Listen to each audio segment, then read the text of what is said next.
Facebook Marketplace allows easy buying and selling, but meeting strangers can turn dangerous. These 3 terrifying true stories show how quickly online transactions become nightmares. The False Joe. Seeking extra income in her new apartment, a young woman named Amy decided to sell her old weight set on Facebook Marketplace. The $340 Bowflex machine with barbells and plates was too bulky for her small space anyway. She snapped some photos and included details about the weights in her listing. The next day, Amy was pleased to get a message from a man called Joe who asked if the set was still available. He certainly looked the part of a weightlifter with a stocky build and fishing hat perched on his head in his profile picture. When Amy checked his friend list, she noticed they had 3 mutual connections, all girls from her hometown. Joe's last name even matched a former classmate she vaguely knew.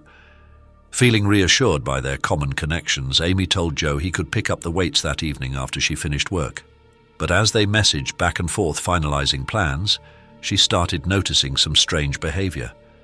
Joe refused to answer or return her phone calls, communicating only through Facebook Messenger.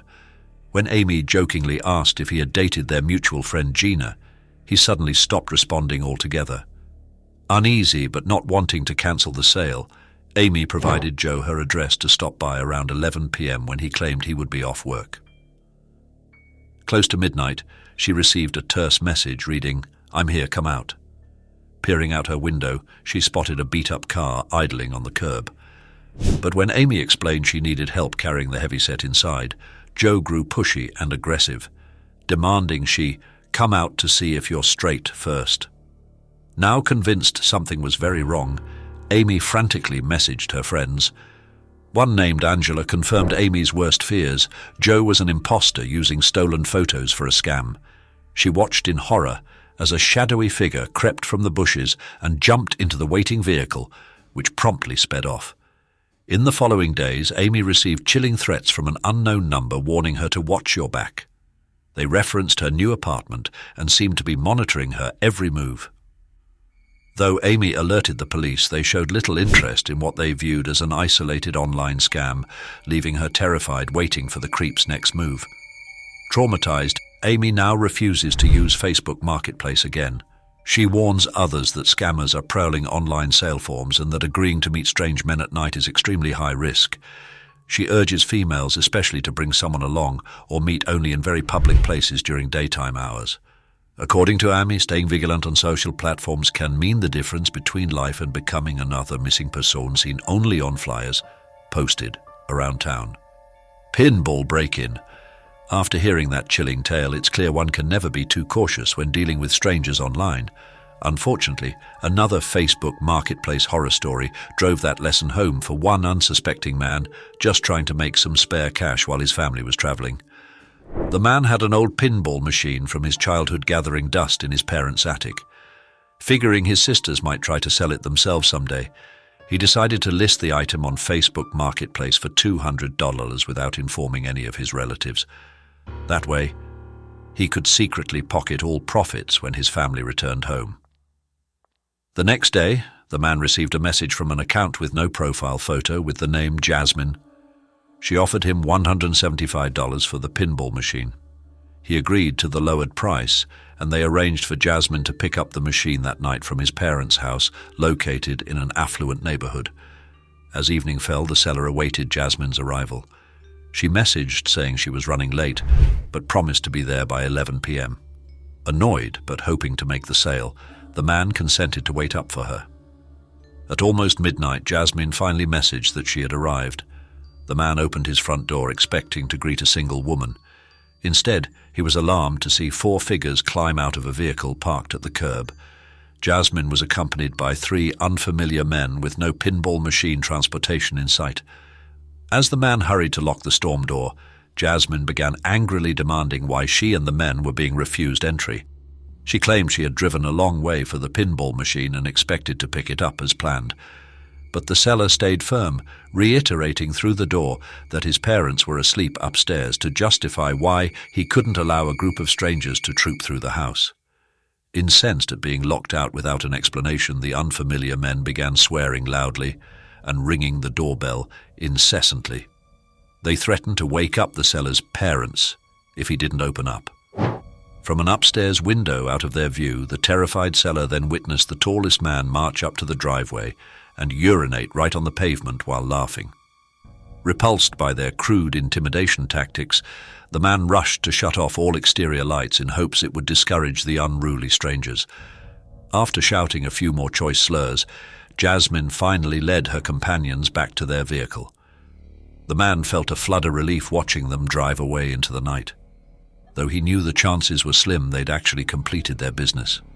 His assumption was proven correct hours later, when a deafening crash jolted him from anxious dreams. The group had returned to violently shatter his backyard window and break into the home. Heart-pounding, the man stayed silent, crept to his phone, and dialed 911, whispering details to the dispatcher.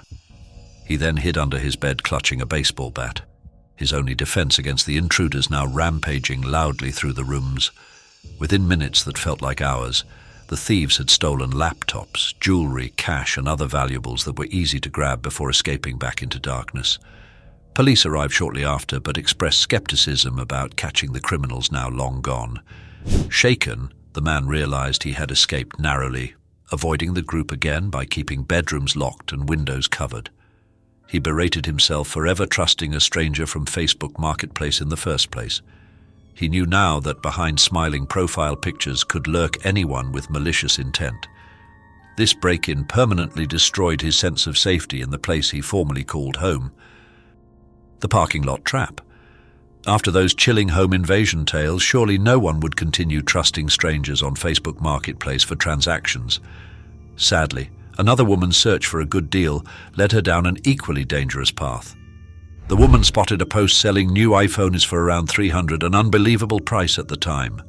The seller, Melvin, sent videos proving the device was sealed in its original packaging. However, when they arranged to meet that evening, Melvin claimed he was now an hour farther north. Though annoyed by the change, the eager woman convinced her friend Martina to embark on the long drive by promising food and adventure. Melvin instructed the women to meet at a police station parking lot, claiming he conducted all deals there to prevent fraud. That secured the woman's confidence. But upon arriving at the empty precinct lot, there was no sign of Melvin or his black car. When the women circled around, he called to say mechanical problems had stranded him roadside several miles away. He asked them to jump-start his vehicle, sending a location deep in the wooded backroads. Martina vehemently refused to approach the remote area at night. They drove past and spotted a shadowy parked car which could be Melvin's, but no one visible nearby. Melvin promptly bombarded the woman's phone, demanding why they didn't stop.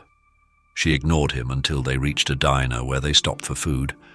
Sitting frozen in their diner booth, the women exchanged panicked glances as the hooded Melvin paced and leered around the room. His menacing presence confirmed he had followed them dozens of miles seeking retribution for ignoring his calls. After urgently paying their bill, the friends fled to the safety of their locked car, peeling out onto dark roads dotted only by tall trees. But they didn't get far before hazard lights flashed. Melvin had managed to slice their tire during the few minutes they were inside. With no spare, the terrified women had no choice but to await roadside assistance on the highway's narrow shoulder as endless trucks roared past. Each minute ticked by at a crawl, the black night enveloping their small car. Both were hyper-focused, scanning the darkness for any sign of Melvin's return. After changing the flats, the rattled friends sped to a hotel planning to hole up for the night since driving home was still hours away. But relief eluded them. The stalking stranger knew what car they drove now and the diner's location, all perfect ingredients for a horror movie. Every strange sound or sighting around the hotel jolted their frayed nerves. Dread permeated their once carefree road trip. Neither could sleep imagining Melvin was still out there plotting and lurking outside their door. The stalking incident shattered the women's formerly unshakable sense of security. For months after, they jumped at loud noises, saw threats in unfamiliar cars, obsessively checked locks and eyed public strangers with suspicion. They learned the hard way that friendly online strangers can disguise dark intentions to lure the unsuspecting into elaborately staged traps. Their advice? Skip tempting Facebook deals.